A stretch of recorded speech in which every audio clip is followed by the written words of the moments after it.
The Committee on House Energy, Communications, and Technology Committee will now come to order. I'm going to ask Madam Clerk to do the roll call. Chair Scott. Present. Representatives Andrews. Whitsitt. Neely. Here. Steckloff. Present. Burns. Here. Churches. Present. Hill. Here. McDonald. Present. McFall. Here. Wenzel. Here. Outman. Here. Aragona. McGold. Here. Green. Here. Preston. Here. Schmaltz. Here. Madam Chair, you have 14 members. You have a quorum. Thank you. Representative Neely moves to adopt the minutes from the March 6, 2024 meeting. And seeing no objections, those minutes are adopted. All right, today we'll be taking up Senate Bill 366, sponsored by Senator McCann. We will also be hearing a PowerPoint presentation from Chairman Dan Scripps, but we will call Senator McCann up now. Thank you.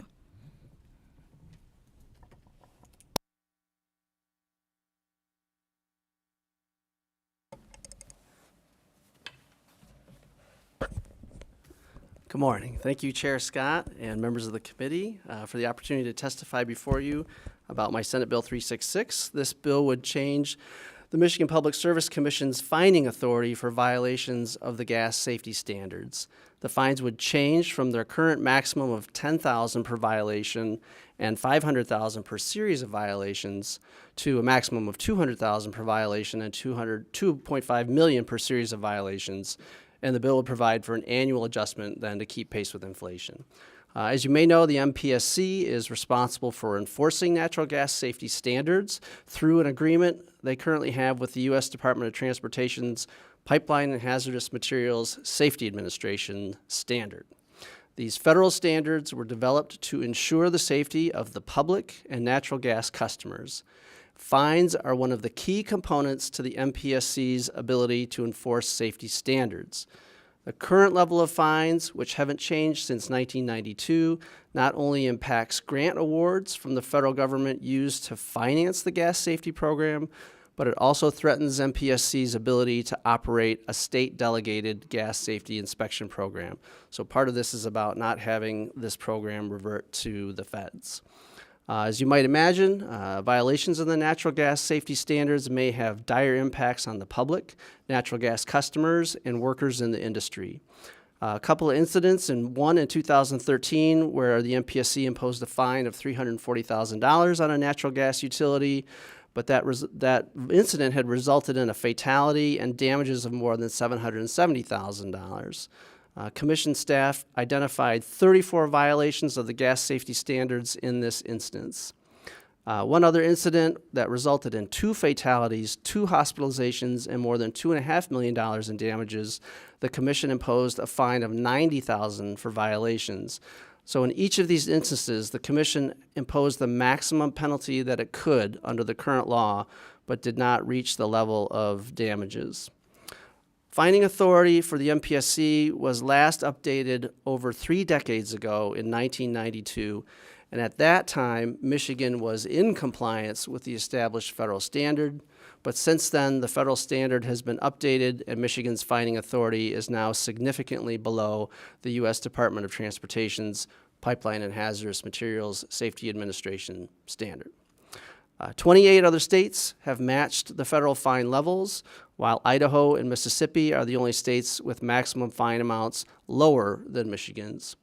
In 2019, there was a statewide energy assessment that found that Michigan's statute limits the ability of the Michigan Public Service Commission to assess meaningful penalties for noncompliance with the Michigan gas safety standards, and this may impact the health, safety, and welfare of Michigan residents, the finding of the 2019 state energy assessment. We have with us Chair of the Michigan Public Service Commission on Zoom, Dan Scripps, and members of staff who can speak further to the legislation and to the benefits of capturing allowable federal funding and the necessity of bringing these fine levels into compliance with the federal standards. Thank you very much for the opportunity to bring this before you. Thank you. We have a few questions. Representative Outman.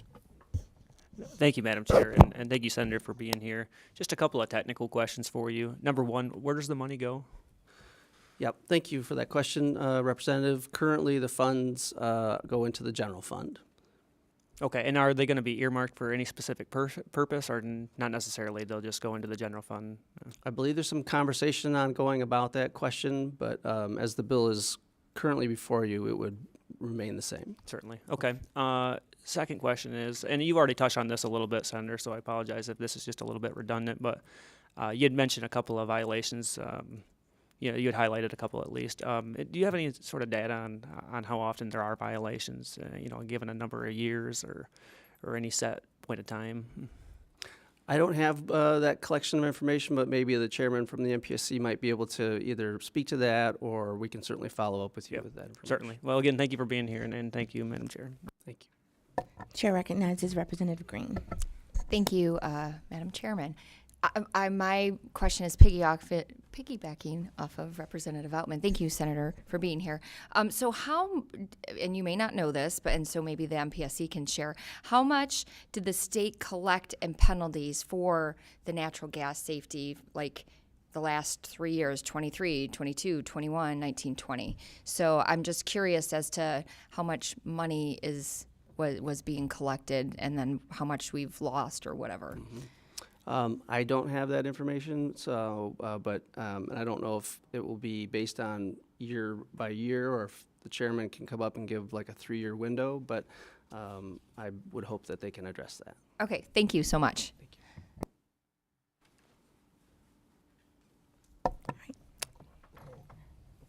Chair recognizes Representative Goal. Thank you, Madam Chair. I'm just curious on the appeals process.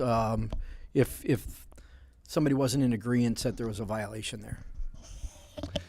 I'm not familiar with the appeals process, so I would, again, sort of punt that to the MPSC chairman. Hopefully he can speak to that further.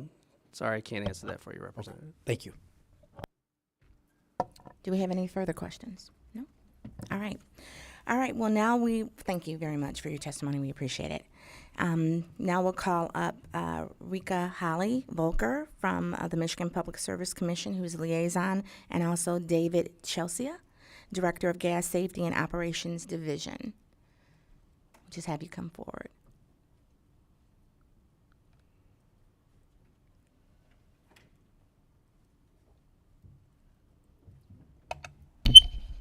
Thank you. Thank you, Chair Scott. We've also got Chair Scripps should be on Zoom with us. Chair, are you there? I am, yes. Okay. And the technology is even working, so just shows that the House does things better than the Senate. No offense. to Leader McCann. Well, we thank you for that. Thank you.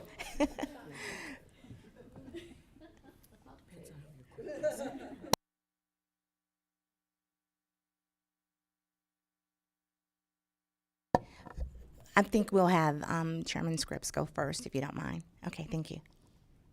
Chairman Scripps, Okay. thank you. Yes, thank you.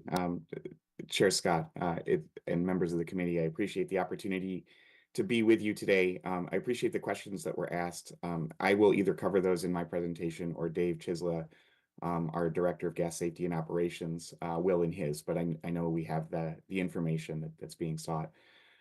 So just as background, the Public Service Commission oversees the safety and reliability of natural gas transmission and distribution systems through a comprehensive set of safety and technical standards and associated compliance, inspection, and enforcement activities. These regulatory functions are conducted pursuant to state and federal laws and rules with authority delegated by the federal government, specifically the United States Department of Transportation's Pipeline and Hazardous Materials Safety Administration, also known as PHMSA. Similarly, the Commission also engages in inspections and enforcement of underground natural gas storage facilities pursuant to a similar agreement with PHMSA. And if it's possible to advance the slides, we have some detail on some of these agreements on slide 2. The agreements with PHMSA from which we derive our enforcement authority require that we meet certain standards set out by PHMSA and provide for federal grant funds to support gas safety work. Pursuant to the agreements, we're subject to annual audits to ensure that we're meeting those requirements, and those audit results impact federal funding. But those audit results can also impact whether we're allowed to maintain our enforcement agreement. Historically, the Commission's gas safety program has scored very well. Indeed, I'll say this because Dave won't, but our gas safety and operations team is widely recognized as one of the best in the nation. And as you can see from the slide, we get nearly perfect marks for the elements of gas safety and utility oversight that are within the Commission's control. However, we continue to lose points and federal funding because our enforcement authority is found to be out of compliance with federal requirements. This has been a concern for almost a decade. However, PHMSA is stepping up efforts to bring states into compliance with the federal standard, efforts including reductions to federal grants, threatening congressional hearings, which were sidetracked only because of the COVID-19 pandemic, and threats to revoke enforcement authority that has actually resulted in the revocation of state delegated enforcement authority. So while the Commission maintains its current enforcement authority relative to natural gas pipelines, we actually lost our delegated enforcement authority for underground natural gas storage, despite strong audit performance and due only to the misalignment between our enforcement authority and what is required by PHMSA. And so as a result, it's no longer the state officials who are inspecting and enforcing underground natural gas storage safety standards. That has reverted back to the federal government. For now, this revocation applies only to the underground gas storage program, but PHMSA is clearly serious, and we're concerned about what continued deficiencies in this area could mean relative to our ability to enforce gas safety standards. The Commission's current penalty authority, applicable to both pipeline operators and storage facilities, is found in MCL 483.161. And as Senator McCann noted, current law allows for fines of not more than $10,000 for each violation for each day that the violation persists, except that the maximum civil penalty shall not exceed $500,000 for any related series of violations. As noted in the letter in front of you, these civil penalties are some of the lowest in the nation. To be clear, this is a safety issue and goes right to the heart of whether Michigan can maintain its delegated authority. And so for some of the technical details on our gas safety inspections and the overall gas system, I'm going to turn it over to Dave Chisla, who will also share some details related to the use of our fining authority in the last couple of years. Dave? Thank you, Chair. Chair Scott and members of the committee, Michigan has the 6th largest natural gas system in the nation, serving over 3 million homes and businesses across all regions of the state. Michigan also has the largest gas storage system in the nation by working volume. With the state's transmission system, gas sources vary from the Michigan Basin, Western Canada, Gulf Coast states, and the Appalachian Basin. This creates reliability, stability, and diversity in the supply of natural gas being utilized by Michigan consumers. On a daily basis, the MPSC has a team of employees who are working across the state to ensure the safety and reliability of the natural gas system in the state. The review of the company's design of new facilities and their operation and maintenance procedures. They are also performing physical inspections of the assets with construction, maintenance, and operation inspections of those natural gas facilities. In the unfortunate circumstances of an incident or damage to facilities, the team would perform on-site investigations. The staff also documents those inspections and investigations and prepares reports and compliance letters if violations are found. The MPSC staff also coordinates inspections with other states and PHMSA who have companies that also operate those facilities in other states.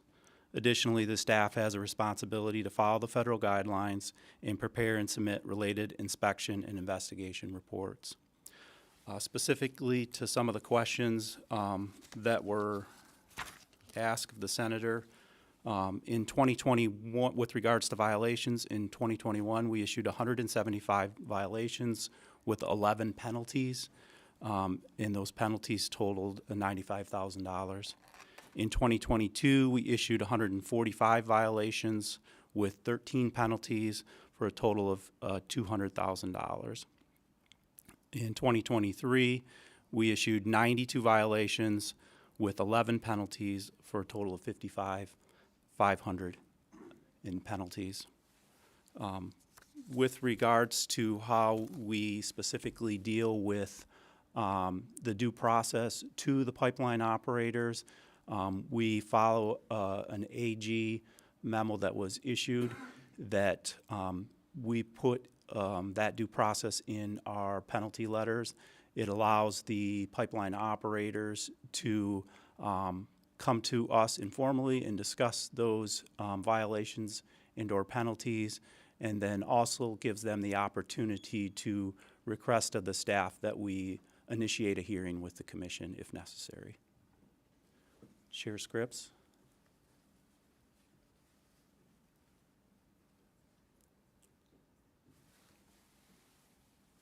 All right, thanks, Dave. I appreciate that, and I think we're happy to answer questions as we get into it. But before we close, I just want to wrap up at where we started.